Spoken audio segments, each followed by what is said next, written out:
Welcome to the Aging Well Firefighter, the podcast for first responders, our families, and the communities we serve.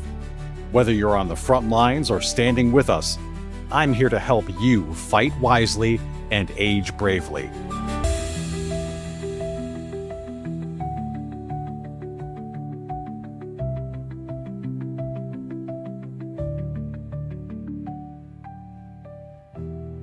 My latest article on Firefighter Nation both struck a chord and hit a nerve. The piece was called "The Fire Service Has a Fitness Problem, and It's Not What You Think." A lot of people wrote in to express their support, and then there were others who, let's just say, weren't quite so enthusiastic. Some of the social media comments included Victor, who said, "Something that a fat guy who couldn't do the job would say." Kim, who said, "Forget the scale until it reads 350 plus and is beyond the point of no return." And Steve, who suggested that the article had been written by a fat training officer. A couple people agreed with him, one of which was Tony, who said, "This, the only type of person to attack having abs, LOL." And then Kim, who said, "Or a guy who's easily outworked by a female." Now, for the record, absolutely no insult taken at the "outworked by a female" comment. I have been passed by plenty of women in races. In the triathlon world, there's actually a term for that. It's called getting chicked. It's humbling, but it's also kind of awesome. So today, I want to use this episode to tell you the story behind that article, how I got there, what I meant about separating health and fitness from a body type, and why that message matters so much for the fire service. Because here's the truth. I'm not separating fitness from our profession. I'm separating fitness from the bathroom scale.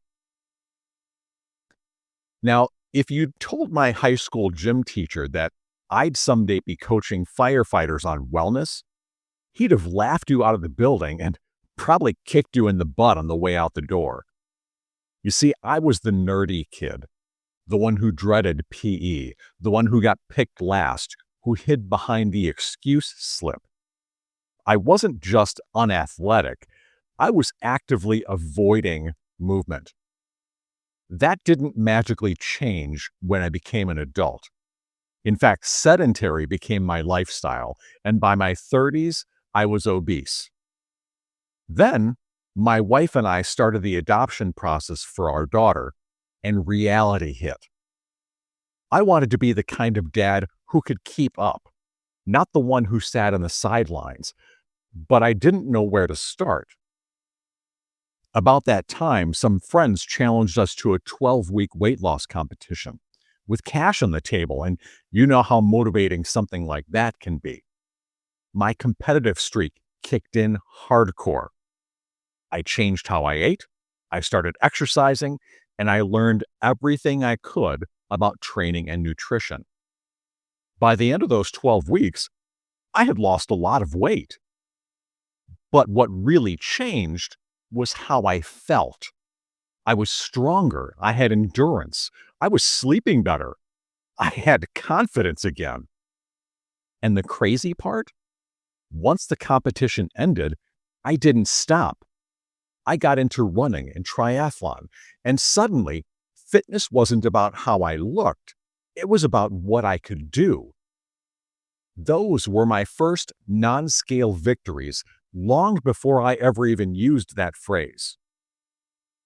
Now, later, when I became a certified personal trainer, I started the way most trainers do, with weigh-ins and tape measures and body fat calipers.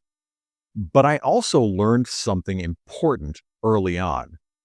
You can't make someone love exercise, but you can sure as heck make them hate it.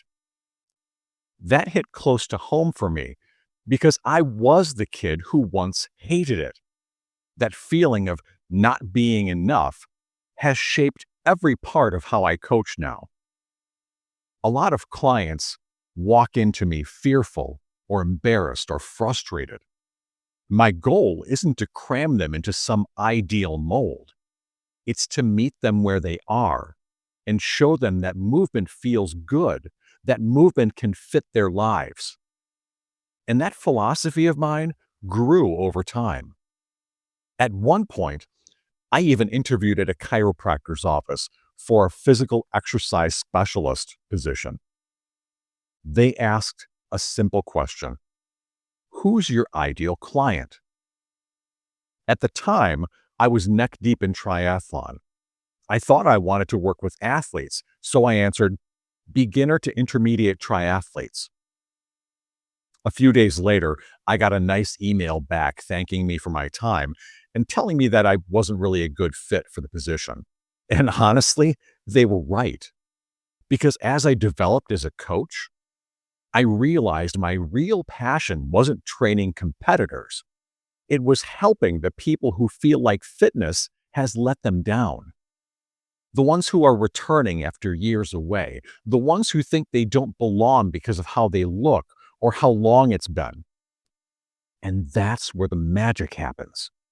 Helping people rediscover what their bodies can do instead of punishing themselves for what they can't. And here's the thing: when you focus on performance and consistency and enjoyment, the body follows. The strength, endurance, and physical changes all happen without the shame spiral that the scale creates. So now I preach balance, strength, and cardio, and mobility, and recovery. Move in ways you actually enjoy, because consistency beats perfection or intensity every single time. That coaching philosophy is what fed into the Firefighter Nation article, because I see the same unhealthy relationship with fitness inside our profession. Somewhere along the line, we let the bathroom scale and the mirror become our definition of fit for duty. We built a calendar culture. And look, I'm not knocking the guys and gals who pose for those calendars. Most of them do it for good causes, and some of those folks are truly phenomenal athletes.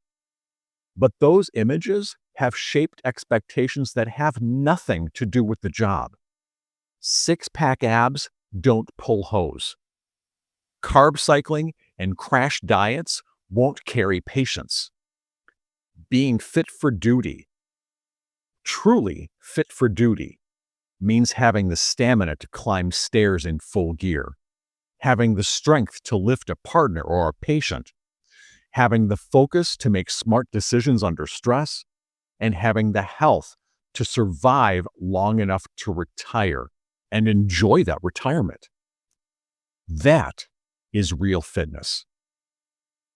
For years, we've measured the wrong things: the waistline, the number on the scale, the mirror test. But what matters are performance metrics, those things that I call non-scale victories: staying on air longer, recovering faster, fewer injuries and better sleep, lower stress, and improved blood pressure or A1C if you're diabetic. That is the stuff that saves lives, ours and the people that we serve. And about the age thing, I hear it all the time. Oh, I'm getting too old for this. No, you're not. You might progress differently, but improvement is always possible. After all, I am the aging well firefighter. And I'm here to tell you that age isn't the barrier, inconsistency is. So, to anyone who read my article and thought, this guy's just making excuses for lazy firefighters, let me be crystal clear. Sedentary living is killing firefighters long before they ever see retirement. I'm not excusing it. I'm fighting it. But what I am pushing back on is the idea that your worth as a firefighter is pinned to your body fat percentage or a digital readout on a bathroom scale.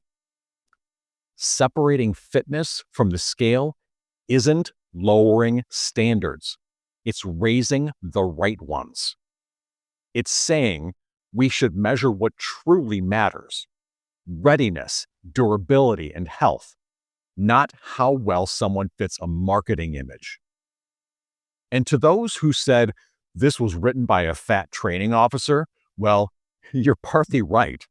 It was written by a training officer with a healthy relationship to his body, one who's been heavy and lean and slow and fast and tired and energized and everything in between.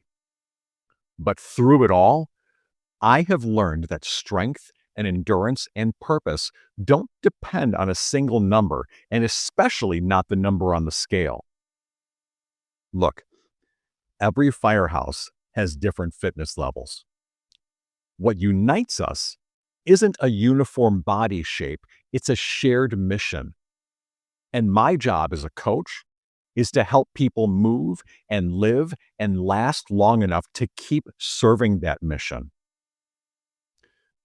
The original article on Firefighter Nation came from the same place as my personal transformation years ago, from wanting to be present and capable for my family and my crew and myself.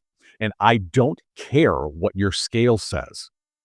I care if you can carry your gear and handle your stress and still have enough energy for your kids and your family when you get off shift.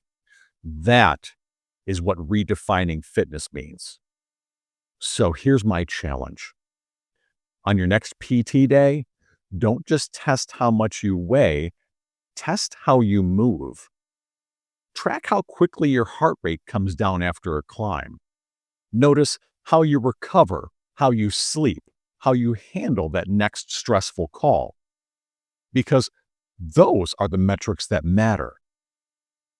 The fire service doesn't need more calendar models. It needs more capable and resilient and healthy firefighters, the kind who can do the job and enjoy their lives and make it through retirement in one piece. Now, if this podcast episode spoke to you, I would love to hear about your own non-scale victories. Maybe it's dropping your blood pressure. Maybe it's finishing your first 5K. Maybe it's just making it through a shift without another energy drink. Whatever it is, celebrate it. You've earned it. And if this podcast episode rubbed you the wrong way, I'd love to hear about that too. Respectfully, please. Peer-to-peer. I'm not separating fitness from the fire service.